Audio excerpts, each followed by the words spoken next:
Hey you guys, so I was just watching this movie and I was just thinking about how love isn't a good thing.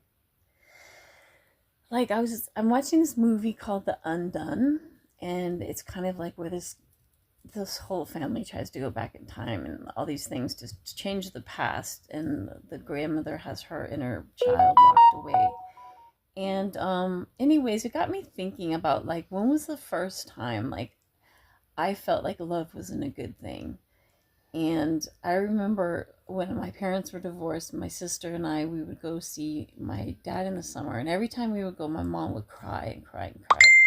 And every time we would come back, so I remember being on the plane and my parents were always so upset. And my mom was like, I'll die. If your dad ever takes you away from me, I'll just die. And I was thinking how miserable love made everybody. And I remember thinking, like, I just wish like if nobody would love me, maybe they would be happy and maybe I would be happy because this is miserable, this love thing. And I hadn't thought about that in a really long time. And this movie got me thinking, and it really gets you thinking about your family dynamic and things we all do to each other. And I just was thinking about when was the time I stopped connecting to my heart and using those neural pathways. And that's when I decided, I think we all go through a point where we decide that love isn't a good thing when we're little. And we don't always remember. And there's multiple times it probably happens before it sticks, we put up the walls, the first brick in the wall.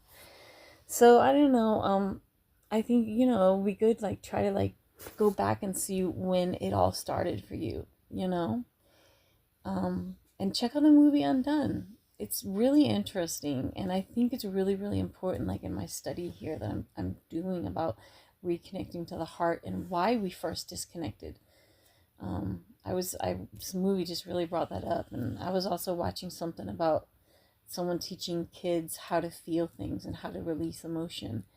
And if we could do that with our own kids and work on our own inner child, I think the world would be a better place.